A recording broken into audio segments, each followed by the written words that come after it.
పొట్టకోటి కోసం కడలి దాటి వెళ్లాడు. కష్టపడి పనిచేస్తూ కుటుంబానికి అండగా నిలబడ్డాడు. కానీ విధి వక్రించింది. బతుకు తెరువు కోసం వెళ్లిన తెలంగాణ యువకుడు ఇప్పుడు ఆఫ్రికా అడవుల్లో ఉగ్రవాదుల చెరలో బందీగా మారాడు.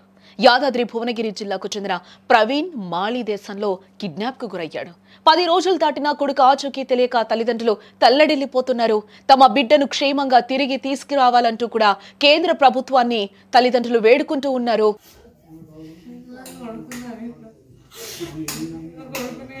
ఎవరు తప్పిస్తారు, ఎవరి చేతిలో ఉండవు. నా కొడుకు ఒక్కసారి ఫోన్ చేపిస్తే నాకు ఉంటుంది. నాయన కాలు మొక్తా, ఎవరికైనా నేను కాలు మొక్తా అనుకుంటున్నాను. నాయన వస్తాడు 14 రోజుల నుంచి నా కొడుకు ఏం తింటుండో, ఏం పడుతుండో, ఏడుంటుండో.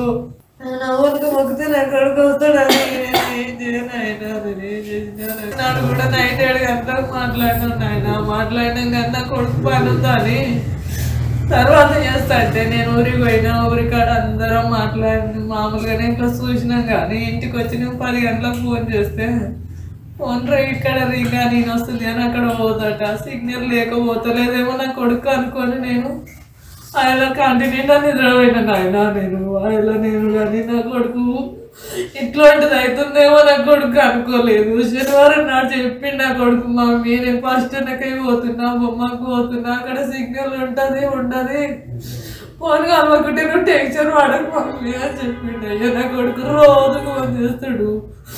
ఒక్క రోజు కూడా ఫోన్ మాట్లాడక నా కొడుకు ఉంటాడు. రోజు అవసరం అంటే రోజు 2 సార్లు చేస్తాడు.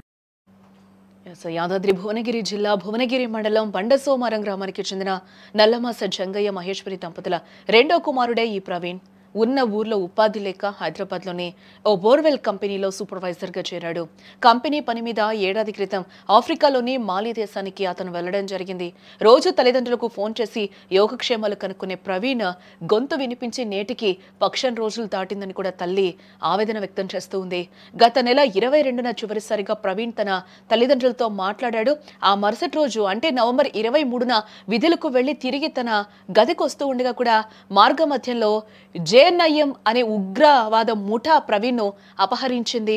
అప్పటి నుంచి కూడా ప్రవీణ్ ఫోన్ స్విచ్ ఆఫ్ రావడంతో కుటుంబ సభ్యుల్లో ఆందోళన మొదలైంది. కొడుకు ఫోన్ ఎందుకు కలవడం లేదో కూడా తెలియక వారు పడిన ఆవేదన అయితే అంత ఇంత కాదు. చివరికి ఈ నెల 4న కంపెనీ ప్రతినిధులు ఫోన్ చేసి అసలు విషయాన్ని చెప్పడంతో ఆ తల్లిదండ్రుల గుండె పగిలిపోయింది. తమ కొడుకు ఉగ్రవాదుల చెరలో ఉన్నాడని తెలిసి కుప్పకూలిపోయారు ఆ తల్లిదండ్రులు ఇద్దరు కూడా. ప్రస్తుతం ప్రవీణ్ ఆచూకీ కోసం కంపెనీ యాజమాన్యం భారత రాయబార కార్యాలయ అధికారులతో అయితే సంప్రదింపులు జరుపుతూ ఉంది. ప్రస్తుతం ప్రవీణ్ కిడ్నాప్ చేసిన ఉగ్రవాద సంస్థ గతంలోనూ పలువురు విదేశీయులను అపహరించిన చరిత్ర దీనికి ఉన్నట్లుగా కూడా మనకి తెలుస్తూ ఉంది. దీంతో ప్రవీణ్ క్షేమంపై తల్లిదండ్రులు ప్రస్తుతం ఆందోళన అయితే వ్యక్తం చేస్తూ ఉన్నారు. మా వాడు మాకు కావాలి, దయచేసి కాపాడండి అంటూ కూడా అటు కేంద్ర రాష్ట్ర ప్రభుత్వాలను కూడా తల్లిదండ్రులు వేడుకుంటూ ఉన్నారు. ప్రభుత్వం వెంటనే స్పందించి భారత ఎంబసీ ద్వారా చర్యలు చేపట్టి తమ బిడ్డను సురక్షితంగా ఇంటికి చేర్చాలని కూడా వారు కోరుతూ ఉన్నారు.